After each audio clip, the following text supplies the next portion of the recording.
Hey everybody, thank you for joining us on Act 3. We are so glad that you're here. Well, we know that COVID has brought some changes to the things that we do every day, and that includes changes in filming. It's been a little bit difficult for us all to get together in order to be able to produce Act 3. So rather than have you wait for us any longer, we decided that we would share with you a couple of our radio programs. So Teresa Osman has wellness news on Wednesdays at 1 o'clock, and I have Act 3 on Mondays at 1 o'clock, again on CHLY 101.7. So we thought we'd share our guests with you. We hope you enjoy the program and that you learn another way to listen to Act 3. I'm sitting on the edge of love and happiness. Never experienced such a moment as this. So if you got that good feeling in your body and you wanna bring this moment to life, come with me, we'll hit the town. Let's go right now and live the life. I just wanna shine like the sky up like a sunset, living with no regrets. I just wanna shine. Ever wonder what it might be like to move to a brand new country? Well, our very own Judy Stefan has done just that. She is the editor-in-chief of Nanaimo and Voyager magazine on Vancouver Island, and she's just written a brand new book on surviving moving to a new country. So she's going to tell us a little bit about all of that coming up next. Judy, you have such an interesting story as to how you came about owning and operating and the editor-in-chief of Nanaimo and Voyager magazine. How about you share with our audience a little bit about your history? Right. So in 2009, we immigrated from South Africa, and part of the immigration, which was at that time called the British Columbia Provincial Nomination Program, we had to buy a company, we had to employ Canadians and invest money, and that expedited your immigration process. And Nanaimo magazine was the company that I bought. I had no experience in the publishing industry at all. In South Africa, I was an English teacher. I taught English for 23 years. I specialized in literature and film study, and I taught grade 12s and was head of the English department for a long time. But when I came to Canada, I had this fear of going into the classroom because I was worried about teaching English to Canadians with a South African accent. So we looked for something else for me to do to keep me out of mischief. And buying Nanaimo magazine was the route that we took. I had to learn from scratch everything about business. Besides just being in a new country where I had to learn to drive on the wrong side of the car, on the wrong side of the road, I had to learn how to run a business from scratch. I didn't even have any business acumen from South Africa. So that was a learning curve. There's one thing I can do, and that's keep the community connected. And so what I did is I changed my angle from being just a community magazine, you know, about health and wellness, business, entertainment, community, island living, and all those things, to being a magazine that keeps the community connected. So businesses found a way to advertise with me to let people know how they were dealing with the pandemic. They Yes. changed hours. They're changing from being a store where you could go into a store where you had curbside pickup and online, etc. So that's how I coped. And I decided it was easier to just soldier through the pandemic than to close and then try and reopen later. So yes, it did affect me, but I think the strength of changing direction helped me weather that storm. And now we are back to where we should be. That's fantastic. And it's inspiring to know that you were able to pivot and shift in such a way that allowed the community to remain connected. What do you think you learned the most from that, Judy? Well, I learned that I was stronger than I thought I was. Sure, absolutely. What you see to be, the most important thing to do while you're here, or the life lesson, the takeaway moment. What might that look like for you, Judy? I think for me, it's to always approach everything that you do with a positive attitude and a smile on your face. Yeah. It's amazing the power of a smile. You walk through a shopping center. I know with masks now, you can't really smile, but you can still smile with your eyes. If you see somebody smile, a smile can brighten somebody's day. I try, even if I'm afraid of something or something new or whatever, something that I don't really want to do, but I'm going to do anyway. If I walk in there with a positive attitude, it changes the whole atmosphere of what you're doing. And what is your favorite thing to smile at?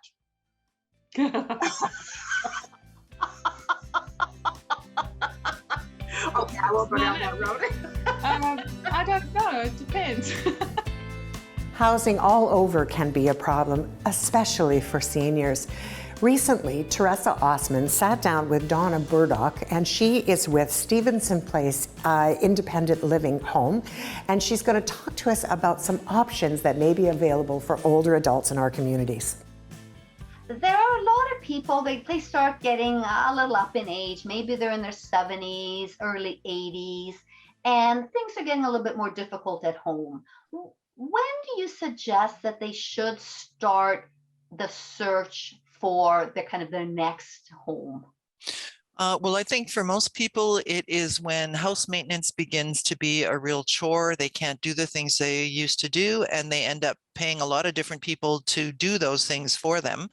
And then, of course, usually the big trigger is, which I wish people would consider it a little sooner, but usually it's a health issue. If it's a couple, one of them have had some kind of a health issue, either with mobility or some other heart disease or something, and now they're concerned that they might be on their own when someone else needs help.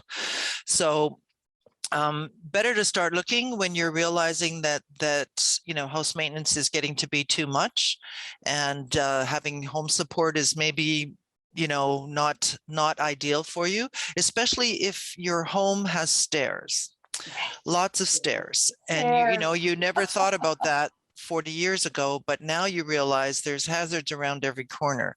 So that's a good time. You're starting to think, I don't know how much longer we can navigate these stairs, or house work is just getting to be too much. So I would ask people to start looking probably a good year before they think they might need to move or want to move. There are wait lists for most facilities on the island. Right. And you have to do some homework to find out what the differences are. I'm happy when they're here and they say, oh, well, we're not ready yet. And, it won't be for a year or two, which I congratulate them on thinking about it. So I say, if you start thinking about it and shopping around early, then you have a decision. You can make a choice as to which community feels good for you. But if you wait until the health crisis, then you're going to have to go in the only place that's available right then and there. Right. And hopefully it's not directly into care, because of course we're so short care beds. But if you plan a bit, and downsizing is a big deal. So much to do.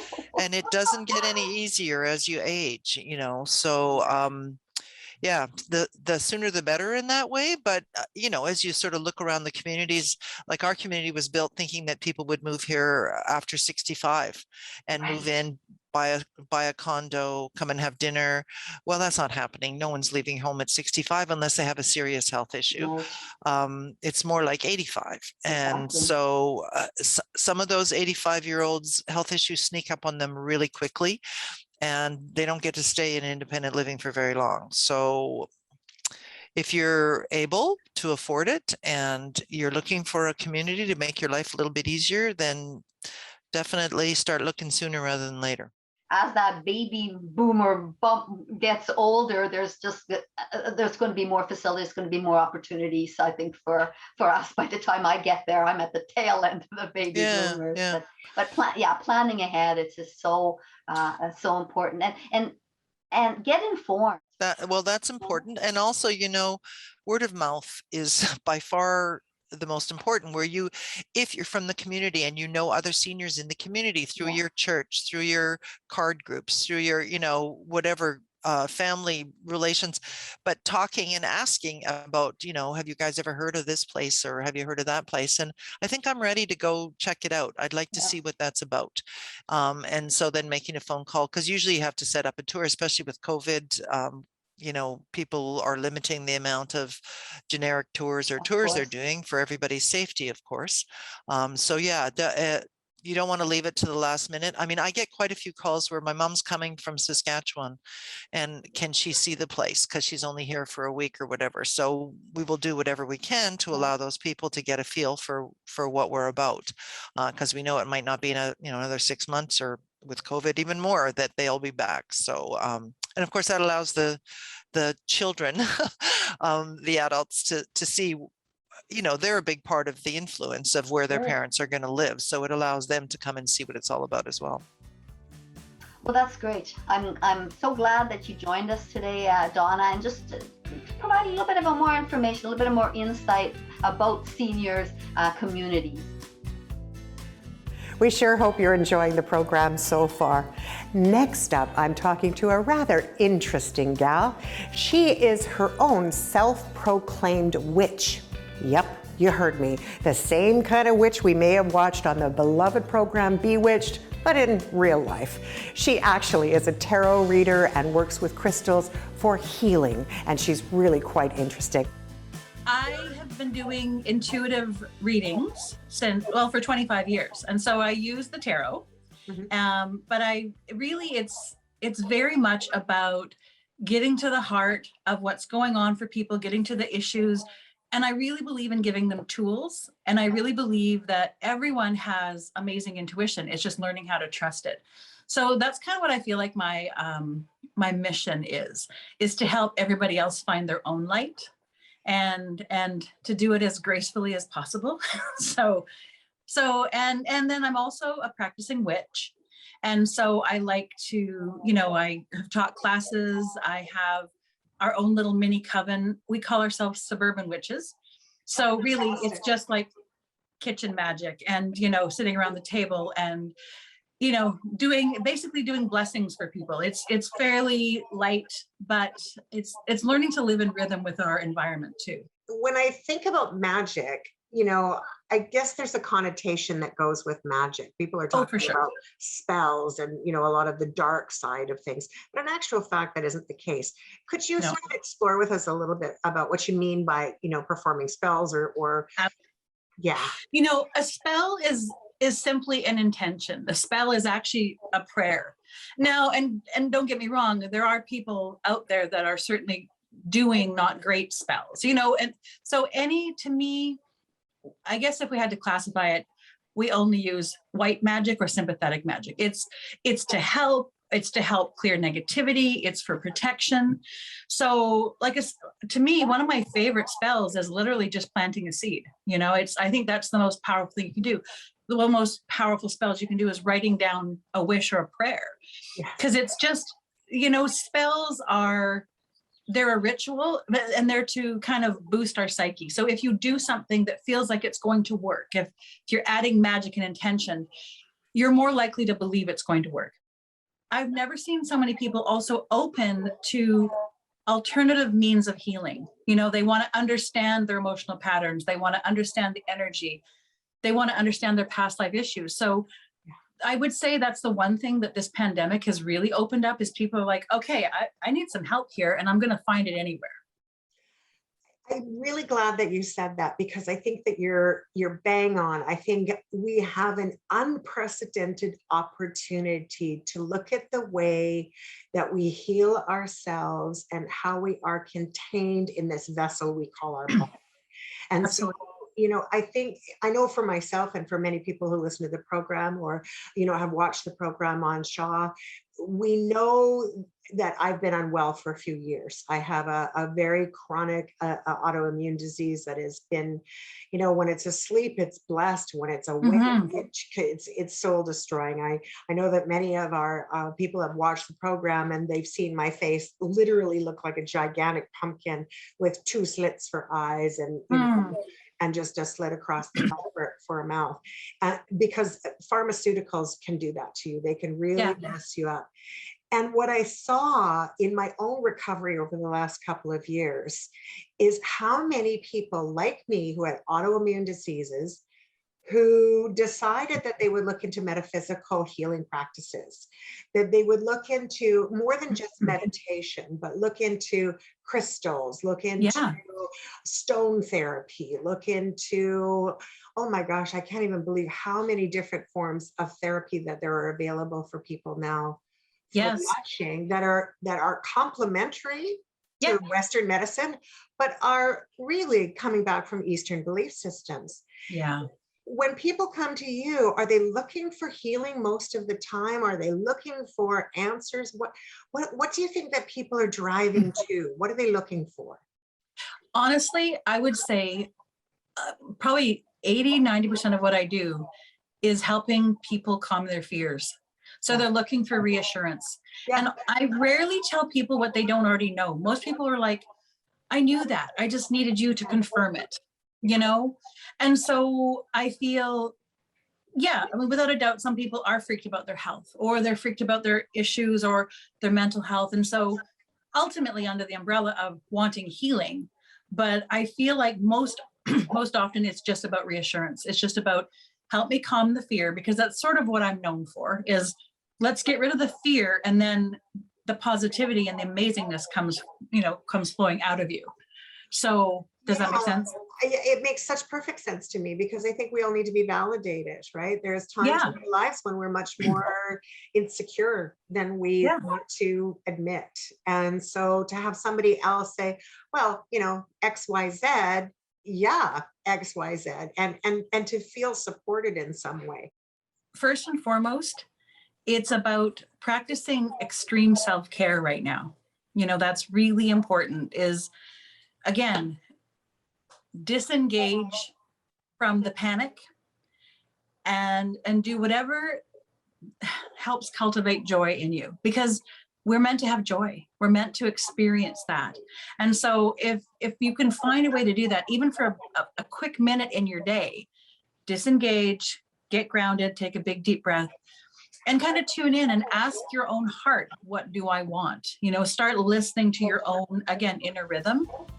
That would be the takeaway I'd want people to take. Next up, Teresa Osman is speaking with Lisa Alexander. She is with the SOS, or the Society of Organized Services in Oceanside. And it's also the home of my very favorite secondhand shop. Can't wait to hear what you've got to say, you guys. So thanks for having us on, Teresa. We appreciate it very much. So SOS, so it started in the Parksville Pelican Beach region in 1968. So it's been around for more than 50 years, and it was actually started by 3 women who were involved with the school district, and they could see that there were children that were going without their basic needs met.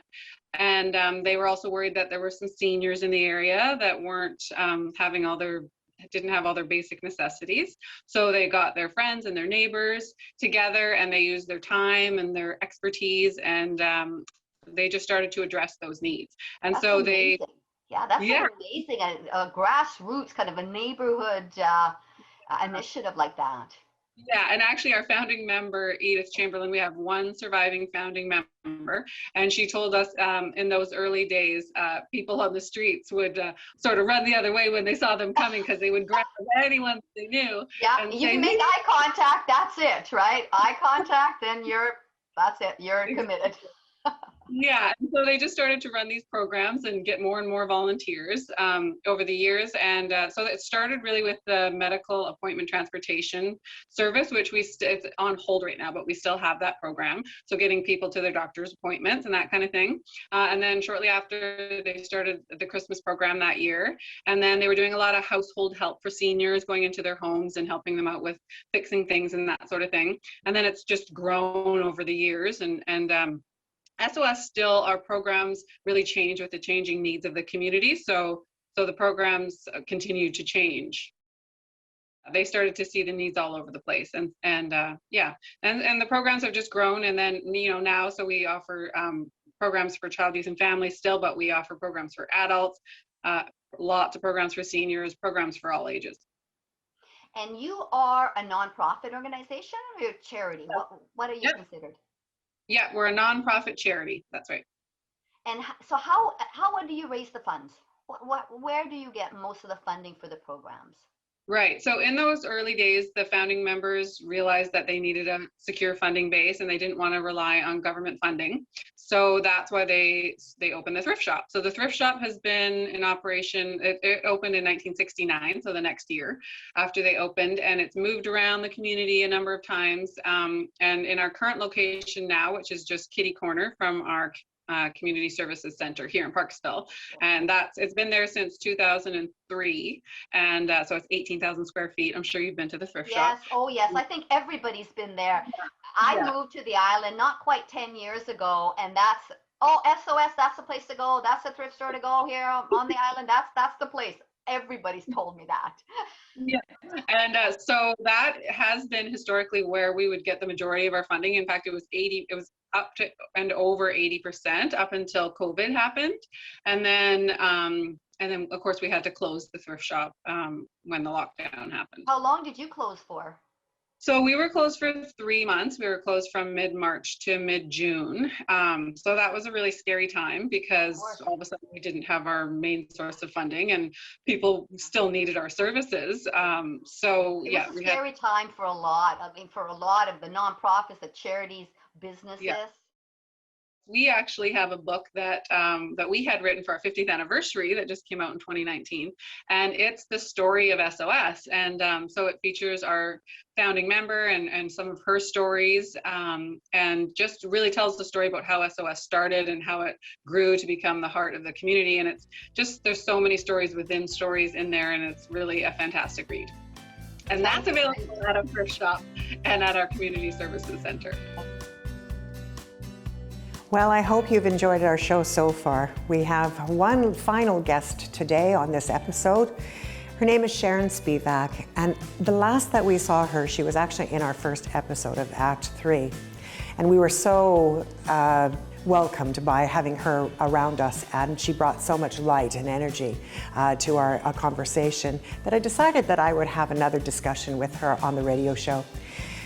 At the time of filming the radio show, my Bobby Wilson had just passed away. She had gone only 3 weeks before, so some of the episode is a bit on the emotional side for sure. 8 weeks later, I lost my beloved Kevin, the other Jack Russell. The two sisters, both from Oklahoma, had a love story beyond compare, and when they both died so suddenly, it broke my heart, and I don't know if I've ever truly recovered, at least not yet.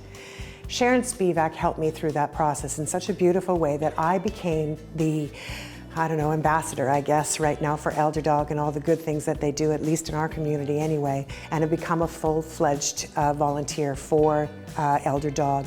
It is my hope that you too will think about what it might be like if you had to give up your dog. What would you do? Not just to death, but also if as an older adult you needed care in a hospital or you had to move into a housing situation where you may not be able to bring your pet. So please enjoy this piece of Elder Dog with Sharon Spivak. What is it about people and their dogs? Or animals all over, not just dogs, but animals as a whole.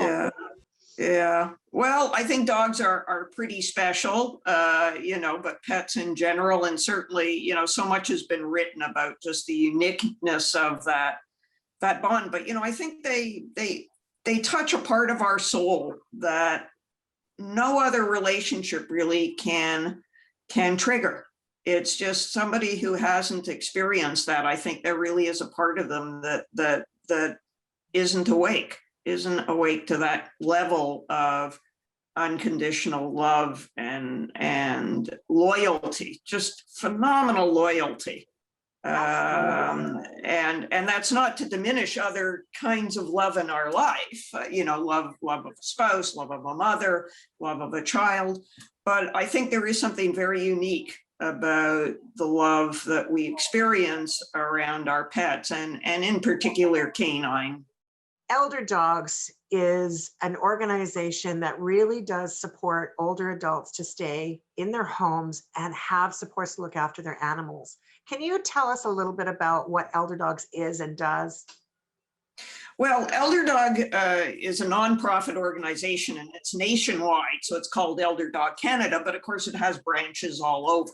There's actually branches in 8 provinces. And there's been one here in Nanaimo since May of 2020.